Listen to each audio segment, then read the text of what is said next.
begitu dong. Malam. Selamat malam Bunda Ocicit. Saya mau tanya dulu ini Bunda Ocicit. Bunda Ocicit ini seorang muslimah kah atau Kristen? Ya muslim lah kan pakai kerudung. Muslim. Bunda Oci, Edis namanya Bunda Oci. Edis tuh seusia dengan anaknya Bunda. Oh Jadi, begitu. Ya, baiklah Bunda Ocicit. Apa yang ingin mau Anda utarakan ini? sebetulnya Bunda tuh udah 3 minggu itu nggak sengaja lihat Edis terus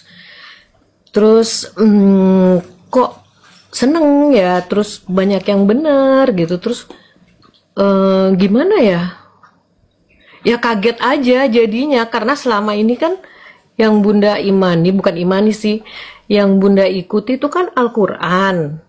Bunda tuh nggak pernah lihat hadis-hadis, memang agak nggak setuju sih dengan ada beberapa hadis yang kadang-kadang aneh gitu kan.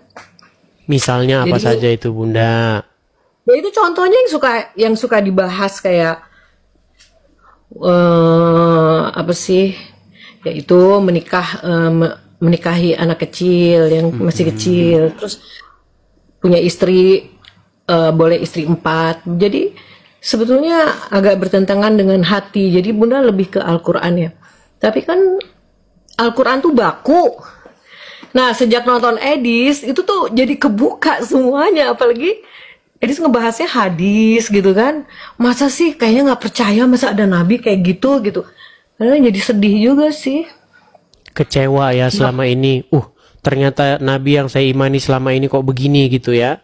Iya, kan di situ disebutkan diangkat jadi nabi aja di usia berapa tuh kalau nggak salah 40 ya. Masa Allah nggak milih-milih gitu. Tentu kan track recordnya dilihat gitu kan.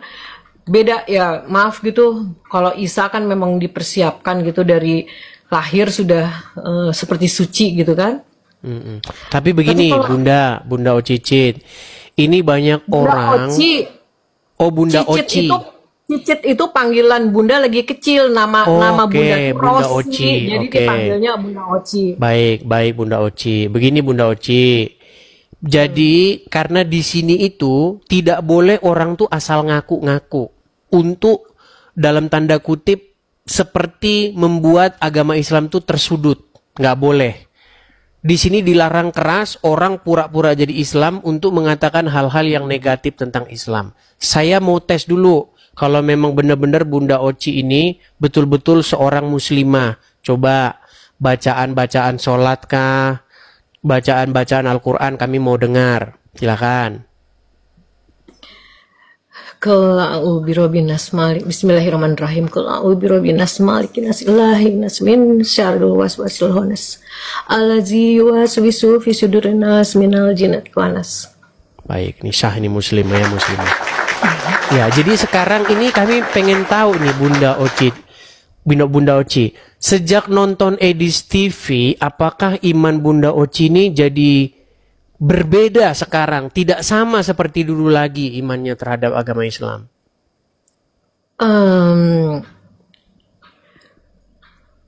Gimana? Bukan mungkin masih agak shock aja kalau dengar-dengar cerita tentang hadis ya, yang tentang Nabi Muhammad gitu. Memang Bunda juga kalau bulan puasa kan tadarus gitu. Sekarang udah masuk tadarusnya kan biasanya Al-Qur'annya gitu kan, bahasa Arabnya.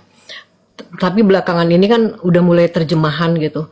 Bunda berapa kali hatam kok nggak ada disebutkan tentang Nabi Muhammad gitu. Nabi Muhammad paling 2% lah. Yang disebutkan malah banyaknya Isa gitu kan. Nah itu yang Bunda pertanyakan sebetulnya. Tapi kan memang cerita Nabi Muhammad itu ada di hadis kan.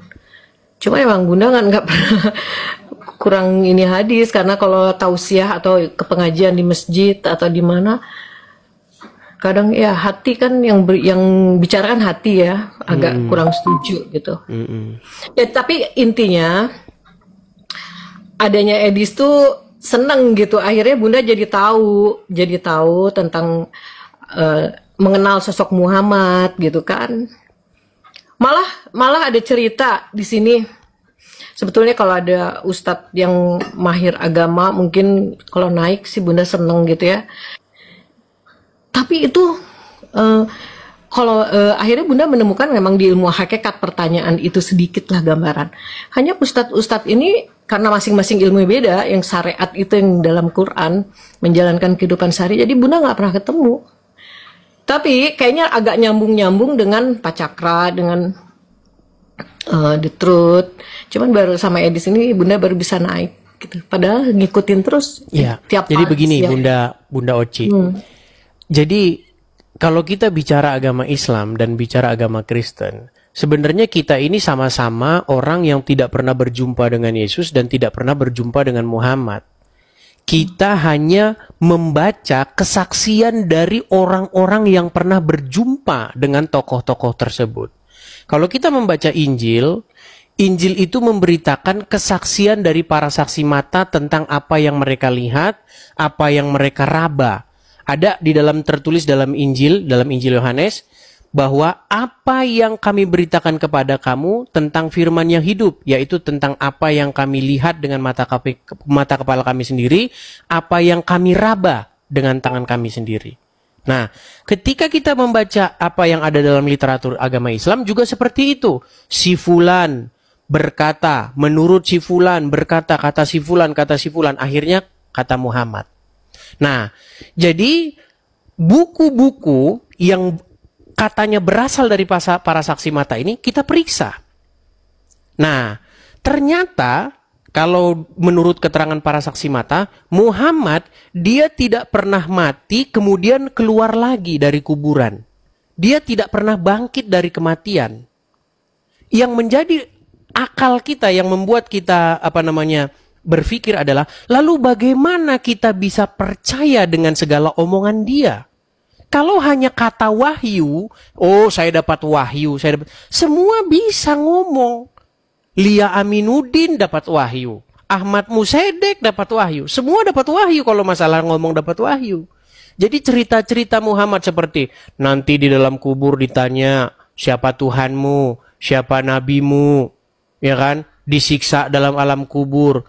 Cerita-cerita itu menjadi isapan jempol semua. Kebangkitan orang mati, neraka, surga, itu menjadi isapan jempol. Menjadi dongeng-dongeng yang tidak berkesudahan. Karena yang bercerita tentang itu tidak mengalami hal tersebut. Nah, berbeda dengan kekristenan. Di dalam agama Kristen, keterangan para saksi mata bercerita bagaimana Yesus itu bangkit. Ya kan? Nah, makanya perkataan-perkataan Yesus tentang adanya hidup yang akan datang, adanya hidup setelah kematian, itu dikonfirmasi dengan kebangkitannya. Jadi cerita-cerita surga, cerita-cerita neraka itu menjadi bisa dipercaya. Sementara kalau kita membaca cerita tentang Muhammad, itu cerita-cerita seperti cerita-cerita yang tidak terkonfirmasi. Begitu loh. Kalau kita membaca tentang Muhammad, itu banyak sekali cerita-cerita yang fantasi. Seperti misalnya, Muhammad melihat Jibril, sayapnya katanya 6.000. Sayapnya 6.000 Muhammad ngitung. Gimana coba kita berpikir dengan akal sehat, gimana sayap Jibril itu 6.000? Ditaruh di mana sayapnya? 2 saja sayapnya udah nggak punya tempat. Apalagi 6.000. Terus pertanyaan alam kubur, udah ada kunci jawabannya tuh keluar. Kunci jawaban alam kubur. Nah, karena apa yang Bunda Oci alami, itu juga pernah saya alami. Banyak orang tidak memikirkan hal-hal yang demikian itu. Karena mereka tidak pernah mengalami peristiwa-peristiwa spiritual. Kalau orang sudah pernah mau hampir mati, orang itu pasti sudah mikir, ini kemana kita ini? Manusia ini sebenarnya dari mana? Coba, banyak orang yang sudah berpikir seperti itu. Ketika dalam tidurnya dia berpikir, dunia ini datang dari mana? Dari mana ini kok bisa kayak begini? Ini siapa ini yang bikin semua ini? Begitu.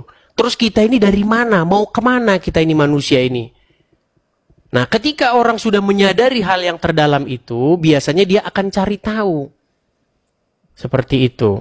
Apakah hidup setelah kematian itu benar-benar ada? Seperti kata lagunya Dewa 19, jika surga dan neraka itu benar-benar ada atau tak pernah ada. Begitu. Ya. Seperti misalnya kisah Isra Mi'raj, di mana Muhammad naik ke surga atau ke Sidratul Muntaha. Kemudian dia disuruh sholat. Wahai Muhammad, sholatlah kamu 50 kali sehari. Coba bayangin, apa ada manusia 24 jam bangun terus? Kan enggak, pasti dia tidur 8 jam. Udah kepotong, tinggal 16 jam. Apa ada manusia 16 jam itu enggak kerja? Pasti kerja, dipotong. Ya kan? Apa ada manusia itu enggak makan, enggak ngurus anak, enggak beres-beres rumah? Pasti. Pertanyaannya, bagaimana mungkin Allah nyuruh sholat 50 kali? Itu kan gak masuk akal. Berapa waktu yang kita butuhkan untuk mengambil air wudhu? Berapa waktu yang kita butuhkan untuk sholat dalam sekali sholat? Tujuannya apa? 50 kali pasti ada tujuannya apa? 50 kali itu maksudnya untuk apa? Makanya itu. Akhirnya kan Muhammad menawar itu. Itu juga bukan Muhammad yang nawar. Jadi ketika dalam cerita itu, Muhammad kembali. Ya kan? Setelah dia kembali, dia ketemu sama Musa. Apa kata Allah, wahai Muhammad? Kami disuruh sholat 50 kali. Balik Muhammad, nggak akan kuat umatmu. Balik, ditawar. Jadi 45. Bunda Oci pernah dengar cerita itu? Nggak pernah. Nggak pernah. Nah, beneran nggak pernah. Iya, makanya saya pernah bilang begini, alasan seseorang masih muslim itu karena dia tidak mengerti apa itu agama Islam. Cuman banyak orang mengira ungkapan itu terlalu berlebihan. Padahal fakta, begitu loh. Iya, Bunda juga nonton kamu jadi agak syok-syok gitu. Iya, seperti saya bilang, jika orang Islam nonton saya 1 kali, dia akan emosi, marah dia pasti. Enggak, Bunda nggak marah. Bunda tapi kedua kalinya dia akan mulai cari tahu apa ini orang ngomong bener atau enggak. Dicari tahu sama dia. Ketiga kali orang tersebut sudah mulai mengiyakan saya. Dan hati-hati yang keempat kali dia tidak akan lagi percaya dengan agama Islam. Gitu. Iya sih. Ya kan? Kemudian iya banyak cerita-cerita lagi lah di dalam apa namanya hadis-hadis tersebut. Lalu Bunda Oci bilang kayaknya kita nggak percaya ini. Lalu kita percaya kepada Al-Quran saja. Sebenarnya dalam Al-Quran sendiri pun juga ada hal-hal yang dalam tanda kutip akan bermasalah. Contoh nih, di dalam surat An-Naba ayat 33 bahwa pahala yang akan diberikan kepada orang-orang yang bertakwa itu adalah gadis-gadis yang berpayudara besar. Ih, amit-amit. Nggak tahu. Itu ada ayatnya. Masa Quran kata-katanya nggak sopan gitu? Ada. Di dalam surat An-Naba ayat 33. Jadi ada terjemahan yang sudah dipelintir memang. Tapi kalau terjemahan-terjemahan yang dulu itu bunyinya gadis-gadis montok yang sebaya. Tapi ada terjemahan yang baru sekarang, gadis-gadis yang sebaya. Montoknya dicoret. Tapi kalau dibaca tafsir-tafsirnya masih sama itu. Bunda. Aneh-aneh aja ya. Terus itu juga contoh yang bingung sekarang itu yang surga yang Edis pernah bahas 70 bidadari, terus ada juga saya lihat tausiahnya ustazah gitu bilang wanita-wanita juga nanti akan ada pangeran-pangeran. Akhirnya Bunda kok logika Bunda tuh udah nggak bener-bener yang ya akhirnya jadi malas pergi ikut tausiah kayak gitu. Iya. Karena itu pernah dibahas oleh Yesus di dalam Bible mengenai apakah ada orang kawin mawin pada hari kebangkitan. Nah, jawab Yesus adalah bahwa pada hari berbangkit, manusia itu tidak kawin dan dikawinkan lagi, tetapi hidup dalam bentuk yang baru, seperti para malaikat. Jadi mereka tidak kawin dan dikawinkan lagi. Bukan reinkarnasi itu ya? Bukan reinkarnasi? Bukan. Jadi manusia itu akan diberikan tubuh baru, tubuh kemuliaan, yang dia tidak perlu makan untuk hidup. Seperti itu. Ya walau alam ya, kalau udah meninggal. Ya, karena makanya seperti itu. Cerita-cerita tentang yang terjadi setelah kematian, kita nggak bakal tahu. Karena kita belum pernah ke sana. Makanya yang cerita tentang itu adalah yang pernah mengalaminya, yaitu Yesus, begitu. Nah, dalam Injil itu memberi kesaksian tentang kebangkitannya.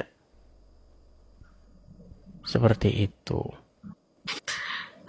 Tapi ya memang sih kagum sih ketika waktu ada huru hara gitu kan, saudara bunda kan ada yang Kristen gitu kan, ada yang Kristen, mereka berdoanya tuh ya ampunilah mereka karena mereka tidak tahu apa yang mereka lakukan. Itu bunda tuh tersentuh gitu, kok nggak kayak kita nih kalau disakiti malah kayak lebih emosi gitu kan. Dan bunda juga sering lihat debat-debatnya Edis sampai ya ampun, sampai emosi, jadi malu ngelihatnya. Tapi bunda bangga sama Edis bisa kontrol, dan bunda sampai bilang, sampai orang Kristen bangga punya Edis gitu.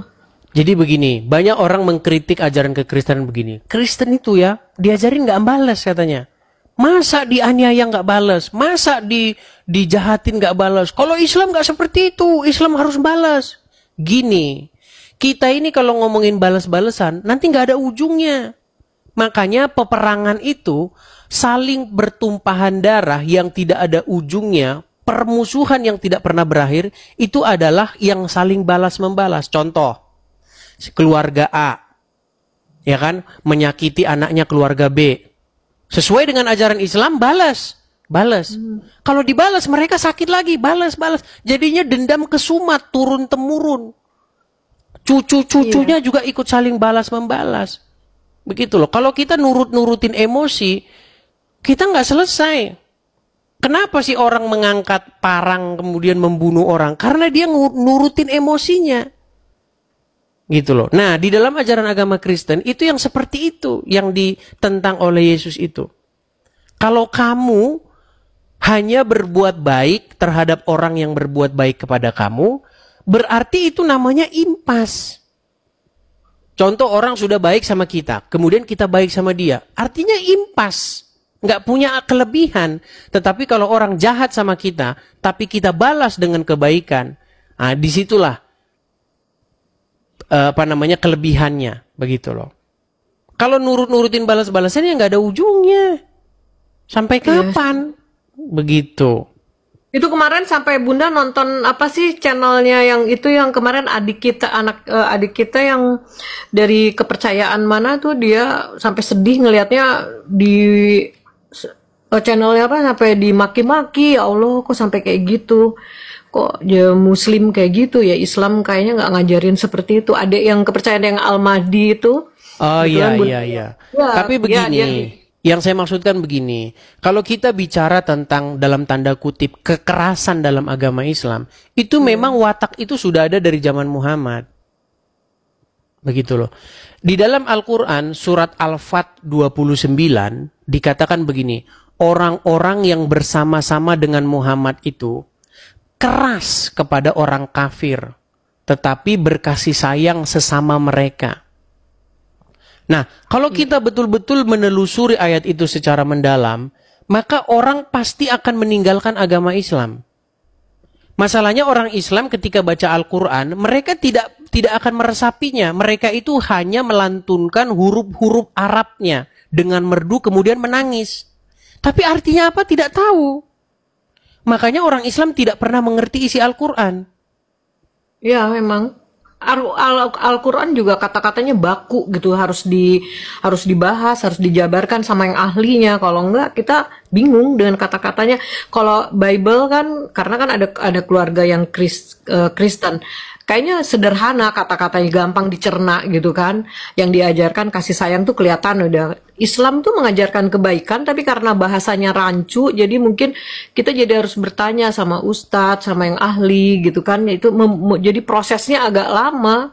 Saya kasih contoh ya, misalnya begini. Di dalam Quran surat Al-Fat 29 dikatakan orang-orang yang bersama-sama dengan Muhammad itu saling berkasih sayang sesama mereka. Tapi sejarah Islam membuktikan bahwa orang-orang yang bersama-sama dengan Muhammad itu tidak saling berkasih sayang sesama mereka, tetapi mereka saling membantai.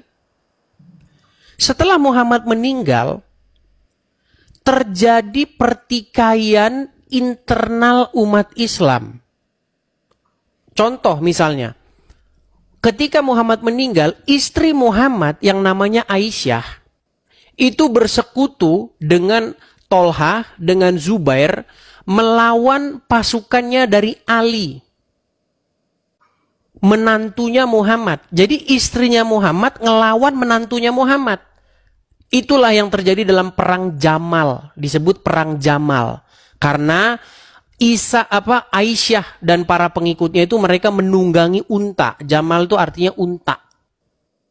Jadi mereka saling baku bantai di situ. Ribuan kaum muslimin tewas. Setelah itu tidak usai. Perang itu masih berlanjut. Terjadi perang Siffin, perang antara kelompoknya Muawiyah, pengikut Muhammad, dengan menantunya Muhammad, yaitu Ali ibn Abu Thalib. Menantunya Muhammad karena dia menikah dengan Fatimah, anaknya Muhammad yang perempuan. Bahkan setelah itu terjadi lagi perang Karbala, di mana cucu Muhammad, Hasan dan Husain itu di situ dipenggal.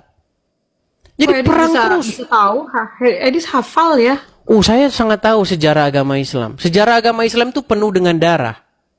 Bahkan setelah Muhammad meninggal, itu mayat Muhammad itu nggak keurus. Saking mereka rebutan duit, rebutan tahta. Begitu loh. Ketika Muhammad meninggal, umat Islam itu ribut masalah siapa khalifah yang akan menggantikan Muhammad. Jadi mayat Muhammad sampai 3 hari nggak keurus itu. Begitu. Ya Allah. Iya. Bahkan hadis-hadis menunjukkan sebelum Muhammad meninggal, Muhammad itu ingin meminta pena dan kertas. Sebelum Muhammad meninggal, dia bilang begini, tolong bawakan kepadaku pena dan kertas, supaya aku tuliskan kepada kalian sebuah wasiat, supaya kalian nanti tidak tersesat sepeninggalku. Tetapi sahabat Muhammad yang bernama Umar ibn Khattab itu menghalang-halangi Muhammad dari menuliskan wasiat itu. Bahkan kenapa? Umar bin Khattab mengatakan bahwa Muhammad tuh ngigau dia.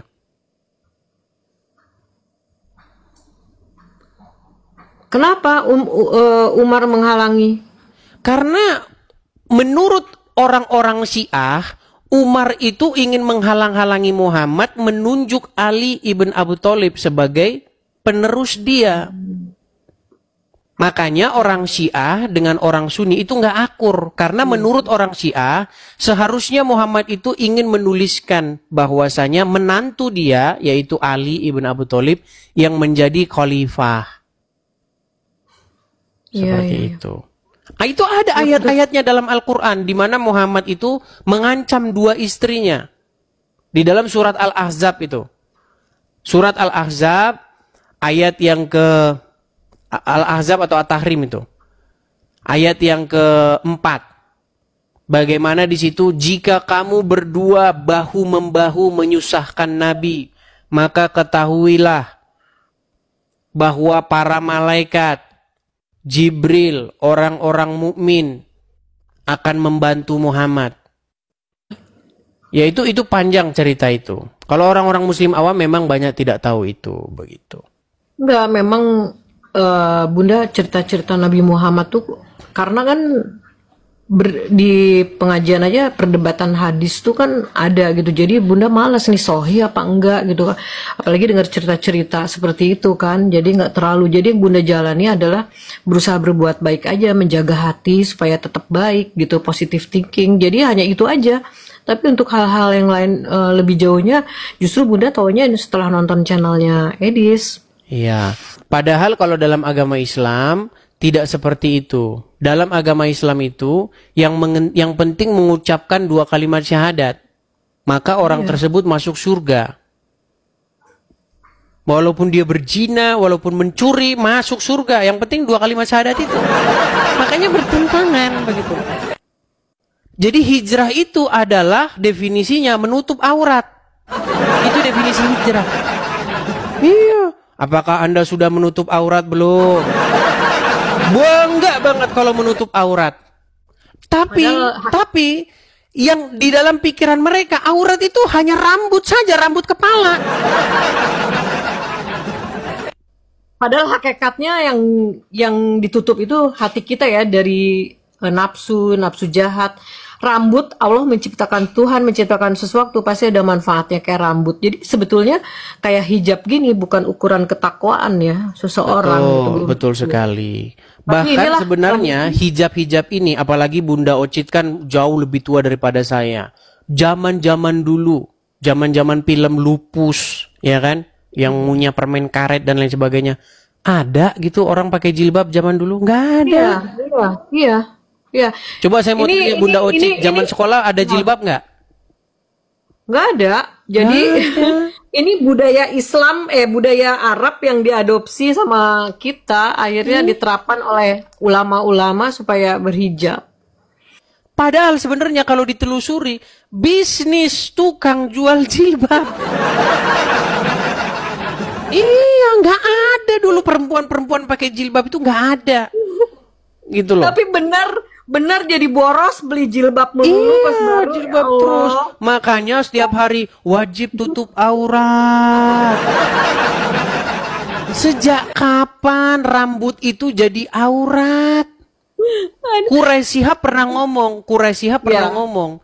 bahwa apakah rambut itu termasuk aurat? Itu ulama itu masih berselisih pendapat. Kalau yang kan pasti aurat itu sudah pasti aurat ini. Ya. Kemudian yang di atas lutut, kalau itu saya setuju. Saya setuju tuh Quraisy Shihab, saya suka dengan beliau. Tapi kalau kita mau mengkaji secara akademis, itu sebenarnya berjilbab ini itu baru dipelopori oleh seorang ulama asal Mesir. Ya, jadi dia itu ingin mengukur pergerakan orang Islam. Dulu ada partai politik di Mesir. Mereka ingin mengukur kekuatan mereka. Jadi dibajuin lah kadernya. Kadernya itu dibajuin. Kalau zaman sekarang, orang dibajuin dengan baju parpol. Misalnya PDIP, dikaosin. Dengan dikaosin, mereka dapat mengukur seberapa kekuatan mereka. Nah, sebenarnya jilbab, itu pelopornya itu Hasan Albani dari Mesir.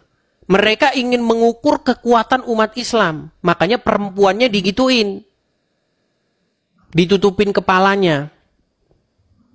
Begitu. Itu aslinya seperti itu. Lalu kemudian berkembang. Jadi katanya menutup aurat lah. Begitu. Tambah lagi ada pebisnis jilbab lah. Itu.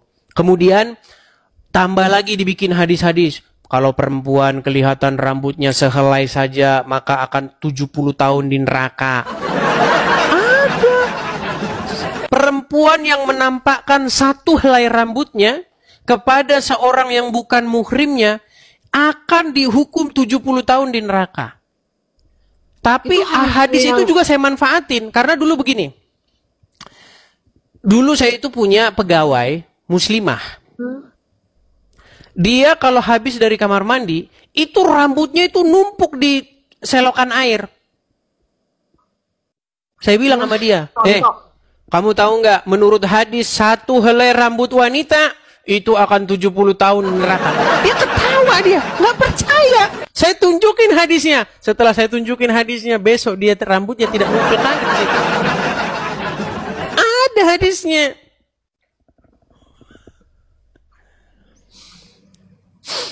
Ya Allah. Nah, itu kadang-kadang. Jadi kalau kita berbicara tentang agama Kristen, Bunda Oci, ya. Jadi kekristenan itu bukan soal gerakan-gerakan badan. Datang kepada Tuhan itu bukan bawa gerakan begini. Kalau begini dikit terus Tuhan nggak senang. Oh, salah. Harus gini. Oh, salah, ada yang gini. Kan banyak itu. Takbiratul ihram itu kan. Ada yang bilang begini. Ada yang segini. Ada yang di depan begini. Fungsinya apa sih? Masa Tuhan senang sama yang begini-begini? Coba kakinya harus ditekuk begini. Kan ada itu salah satu video saya upload kan. Sepertinya itu bikinan deh. Kayaknya ciptaan siapa pasti ada yang mengajarkan harus begini. Sepertinya bukan perintah kayaknya. Iya. Pasti ada Makanya makna. saya dalam video itu kan saya bilang begini. Kalau Tuhan di dalam Bible itu melihat hati. Tapi Tuhan di dalam Al-Quran melihat kaki. Kalau kakinya salah duduk begini, nggak sah. Setuju, betul. Tuhan yang melihat hati kita, Iya. nggak melihat Padahal kaki. pengabdian ibadah yang sejati itulah adalah bagaimana kita membuat dia Ya itu Allah. memerintah di hidup kita. Jadi dalam Ya. agama Kristen itu ada yang namanya Holy Spirit atau Roh Kudus. Nah, Roh Kudus itu adalah roh yang daripada Tuhan, ruah yang daripada Tuhan, yang ditempatkan di hati orang untuk memerintah orang itu. Jadi ketika roh Tuhan itu tinggal di hati seseorang, maka roh itulah yang akan menuntun langkah kaki orang tersebut kemana dia akan melangkah. Begitu. Makanya ada yang disebut itu dengan Holy Spirit itu. Nah, bagaimana ibadah yang sejati? Bagaimana kita membuat Tuhan itu berdaulat atau menjadi raja di hidup kita, memerintah hidup kita. Ketika Tuhan memerintah hidup kita, tangan kita tidak akan mengulurkan terhadap barang yang bukan milik kita. Kaki kita tidak akan melangkah ke tempat-tempat kejahatan. Karena roh Tuhan membimbing kita. Ada lagunya itu. Tiap langkahku diatur oleh Tuhan. Sebab tangan kasih-Nya membimbingku. Ada lagunya. Nah, setelah saya dalami agama Islam, di dalam agama Islam pun itu berbicara mengenai bagaimana Allah itu memerintah. Jadi Allah menjadi raja di hati dia. Tapi caranya harus dengan menempatkan Muhammad di situ. Jadi Muhammad harus memerintah. Makanya saya sering bilang, 2025 ganti Tuhan. Jangan lagi Allah dan Muhammad yang berdaulat, yang memerintah di hatimu. Tetapi biarlah Yesus dan Roh Kudus, Bapa, Yesus dan Roh Kudus yang memerintah di hati seseorang. Karena kita tidak berjumpa dengan Bapa, kita tidak melihat Yesus. Tetapi kita sekarang ini, zaman sekarang ini zamannya pencurahan Roh Kudus. Supaya roh Tuhan itu memerintah di hati seseorang. Begitu. Makanya sering saya bilang 2025 ganti Tuhan gitu. Dulu kan mereka ada tagar tuh 2019 ganti presiden. Tapi gagal kan. Sampai siapa itu yang ininya besar itu, siapa itu? Yang ya Allah kami khawatir tidak ada yang menuhankan engkau lagi. Siapa sih? Siapa namanya teman-teman di kolom komentar? Siapa sih? Siapa? Itu yang perempuan-perempuan yang bersama-sama dengan Habib-Habib. Bukan, ada perempuan. Yang Neno besar. Warisman. Neno Warisman. Oh, Iya kan? Kan doanya kan cetar membahana itu. Ya Allah, jika kamu tidak mendengarkan doa kami khawatir tidak ada yang menyembahmu lagi, ya Allah. ya Bunda juga nggak bisa terima, bukan nggak terima ya, hati kayaknya ya kayak mengucapkan Natal gitu kan, apa sih salahnya gitu kan, kenapa sampai MUI juga turun tangan gitu kan, bikin larangan. Sedih sih, Padahal di dalam Al-Quran ada ayat. Di dalam surat Maryam ayat yang ke-33. Surat Maryam ayat 19 ayat 33 itu kalau nggak salah. Atau 19 dikatakan. Selamatlah, kata Nabi Isa itu. Isa berkata, selamatlah ketika aku dilahirkan. Ketika aku wafat dan aku dihidupkan kembali. Artinya mengucapkan selamat atas kelahiran Nabi Isa ada dalilnya dalam Al-Quran. Iya. Justru yang nggak ada itu mengucapkan selamat atas kelahiran Muhammad. Emang ada dalam Al-Quran mencatat kelahiran Muhammad? Nggak ada. Bahkan Muhammad tuh hanya disebut 4 kali saja dalam Al-Quran. Iya, makanya itu yang Bunda cari juga. Sementara kan dalam kamu nih mempengaruhi perasaan Bunda nih. Sekarang Bunda itu sensitif banget soalnya. Kamu membuat aku jadi, sekarang ngomongnya aja jadi nggak karuan. Dalam surat An-Nisa ayat ke berapa 80 itu kan dibilang mengikuti Barang siapa yang taat kepada Rasul. Sama dengan mentaati Allah. Kita kan Iya. udah didoktrin seperti itu. Jadi otomatis ya ke Nabi itu. Jadi kalau Edis bahas Muhammad Trop ya itu dasarnya di situ. Iya. Jadi susah. Dan itu sudah diakui juga Bunda Oci. Ya, sedangkan cerita Nabi Muhammad sendiri nggak tahu gitu kan, baru tahu sekarang dari Edis kenapa kayak gitu. Tapi kenapa bisa terpilih? Tapi mudah-mudahan nanti mungkin Bunda tanya-tanya juga sama Ustadz, nggak ada yang mau jawab. Selalu mereka bilang ibu tuh terlalu jauh, ibu tuh ini, ibu tuh harus yakin aja ikutin. Ibu susah juga sih. Imani saja gitu ya. Ya pelan-pelan lah. Apa Bunda kan belajar, maksudnya banyak masukan dari kamu, dari Pak Cakra, dari mana, seneng aja, makasih gitu kan. Ya, ya. Menjawab sebagian pertanyaan dalam hati gitu. Ya, saya cuman kutip satu ayat dalam Bible, apa yang Yesus katakan, akulah jalan dan kebenaran dan hidup, akulah kebangkitan dan hidup, begitu. Jadi kebangkitan Yesus itu menjawab segala pertanyaan-pertanyaan saya tentang kita ini dari mana, asalnya dari mana, apakah benar ada kebangkitan, apakah benar ada kehidupan setelah kematian, begitu. Karena kalau kita bicara sains, ya kan, ya memang apakah ada kehidupan setelah kematian? Nggak ada. Kalau kita ngomong sains, emang ada gitu? Nggak ada. Orang mati, selesai mati. Nggak ada lagi. Tapi seperti pengalaman-pengalaman spiritual kan. Yang Bunda Ocha cerita. Dulu udah pernah koma. Tapi masih memiliki kesadaran. Seperti itu. Apakah itu adalah roh, spirit. Atau itu adalah sisa-sisa energi yang masih ada di dalam batang otak kita. Atau bagaimana. Itu semua masih dalam pengkajian. Tapi saya juga pernah meneliti ya. Pengalaman-pengalaman orang yang mau mati. Ternyata itu bukan hanya terjadi di Indonesia. Saya pernah mengkaji satu kajian apa yang terjadi sebelum orang mati. Ternyata ada hal yang sama gitu. Jadi sebelum orang mati itu biasanya dia itu didatangi sama orang-orang yang sudah mati. Begitu.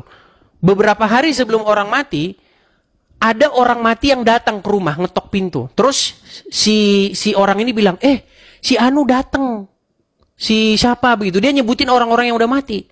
Nah, apakah itu halusinasi ataukah itu benar-benar spirit membuktikan bahwa memang dunia setelah kematian itu sungguh-sungguh ada? Itu pernah juga saya kaji seperti itu. Iya. Gitu. Sebelum mati orang ceritanya kayak begitu. Seperti itu. Iya, Bunda juga didatengin sama ayah Bunda gitu kok. Jadi Bunda waktu itu berpikir mungkin saya udah waktunya kembali gitu. Jadi waktu itu juga Bunda berdoanya ketika sadar, ya Tuhan kalau memang, ya Allah kalau memang ini sudah waktunya, insya Allah hamba ikhlas gitu kan, udah siap. Tapi kalau belum waktunya, beri kesempatan hamba untuk sembuh, insya Allah hamba akan menjadi orang yang lebih baik gitu. Itu memang, cuman ada beberapa pertanyaan Bunda yang nggak terjawab gitu sampai sekarang. Ya itulah. Ya, maaf ya. Belajar pelan-pelan lah Bunda Oci ya. Namanya ini kan tidak semudah membalikkan telapak tangan kan. Iya. Iya. Pelan-pelan lah. Oke, begitu Bunda Oci? Ya. Makasih ya. Sama-sama Bunda Oci, saya turunkan ya. Selamat malam. Selamat malam, saya turunkan ya. Ya, begitu ya teman-teman ya.